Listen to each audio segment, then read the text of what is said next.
Vijayendra Kumar Jha. I am from MS Kharari Boys. Today I present a poem. This poem is composed by famous English poetess Jenny Kirby.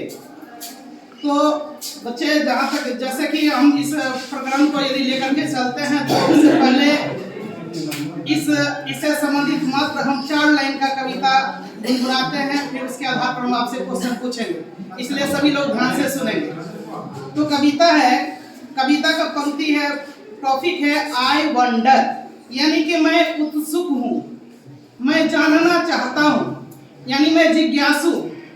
जब आप यदि जिज्ञासु होंगे, आप जब जानना चाहेंगे, अपने सफलता के मार्ग में आगे बढ़ पाएंगे। तो चलिए अब हम जानते हैं कविता। I wonder why the grass is green and why the wind is never seen. Put out the bird to build a nest and tell the trees to take rest. कभी बच्चे को बताते हैं कि I wonder why the grass is green. बच्चे भी उत्सुक है जानने के लिए कि I wonder why the grass is green. घास हरे क्यों होते हैं, लाल क्यों नहीं होते, पीले क्यों नहीं होते, यानी मुझे आश्चर्य है, मैं जानना चाहता हूं कि घास हरे क्यों होते हैं। अगला पंक्ति है and why the wind is never seen, और हवा हमें क्यों नहीं दिखाई देता।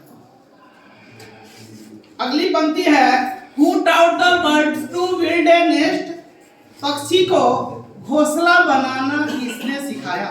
देखते होंगे पक्षी छोटा छोटा खरपतवार को चुन करके बहुत खूबसूरत घोंसला बना लेता है। यही उत्सुकता बच्चे व्यक्त करते हैं कि पक्षी को घोंसला बनाना किसने सिखाया। And told the trees to take rest, और पेड़ को आराम में रहने का, आराम में रहते हैं, एक जगह पे स्थिर रहते हैं, ऐसा किसने सिखाया। तो उसी से संबंधित यह पाठ है। आगे बाकी हम आपका ज्यादा टाइम नहीं लेंगे। तो मेरा जैसे यह लर्निंग आउटकम है, share their feelings with each other, यानी अपनी भावना को एक दूसरे से व्यक्त करते हैं। बच्चे इस पाठ को जब पढ़ेंगे तो अपनी भावना को एक दूसरे के सामने व्यक्त करेंगे। चिल्ड्रेन प्रोनाउंस करेक्टली, बच्चे शुद्ध उच्चारण करते हैं। जब वो पाठ को पढ़ते हैं तो उनमें शुद्ध बोलने, समझने, यानी संप्रेषण की कौशल उनमें विकसित होती है। यानी मेरा जो भाषा का उद्देश्य है कि मन की भाव विचार अभिलाषा प्रकट करे जो वही है भाषा, यानी बच्चे में इस तरह का भावना आ जाता है, वो शुद्ध उच्चारण कर पाते हैं। तीसरा मेरा लर्निंग आउटकम है चिल्ड्रेन कंपोज पोएम्स, यानी बच्चे छोटे छोटे कविताओं का सृजन करने योग्य हो जाते हैं। भविष्य में वे छोटे छोटे कविताओं को रच सकते हैं, यानी उनमें क्रिएटिविटी का गुण आता है, वे सृजन कर सकते हैं।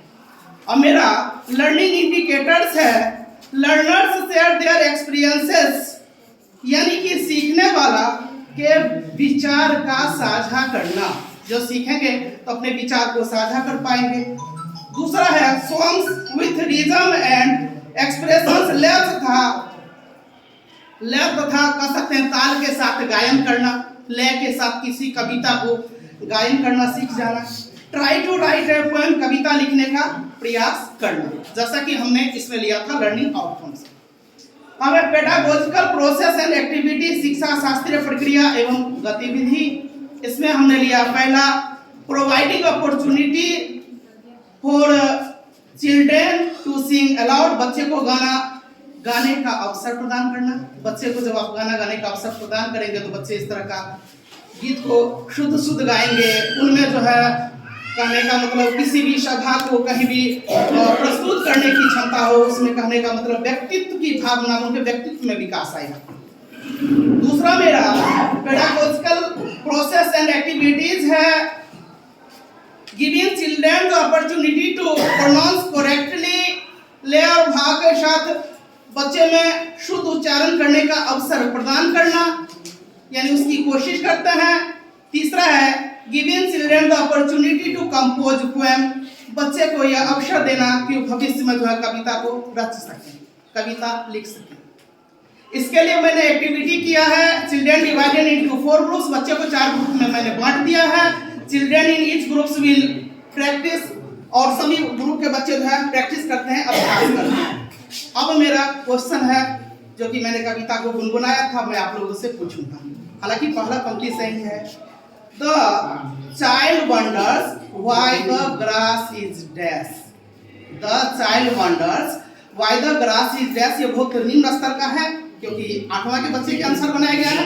ए ग्रीन, बी फूल, सी सॉफ्ट और डी ब्लू। तो ग्रीन होगा, सही जवाब है। गुड, चलिए तो मेरा आंसर की हो गया आपका ग्रीन। दूसरा है the child wonders who dash the bird to build a nest. A taught, B told, C asked, D did. तो इसका की है आंसर की है taught, who taught the bird to build a nest. इसको भी मैंने direct कविता के पंक्ति से उठा करके ले लिया है, लेकिन वह वही बच्चे कर पाएंगे जिनको की कविता पूरा याद होगा, उस कविता के भावना को वह समझते हैं, क्योंकि यह ग्रामेटिकली भी क्वेश्चन सही है। तीसरा है question why does the poet call the cloud fluffy. कवि बादल को फूला हुआ क्यों कहते हैं। क्वेश्चन है कि कभी बादल को फूला हुआ क्यों कहते हैं। इसके लिए 4 विकल्प लिया मैंने। Cloud move fast in the sky. बादल आकाश में तीव्र गति से चलते हैं। दूसरा, क्लाउड में इट रेन। बादल वर्षा कराता है। तीसरा ऑप्शन है we can see the clouds. हम लोग बादल को देख सकते हैं। और चौथा है क्लाउड्स आर कलर्ड। बादल रंगीन होता है, यानी कभी उजला होता है, कभी काला होता है। तो इसका सही विकल्प हो जाएगा कि कभी बादल को फ्लफी फुल्का इसलिए कहता है क्योंकि clouds move fast in the sky. आकाश में वो काफी सही ढंग से विचरण करते हैं। तो यही मेरा जो है इसका आंसर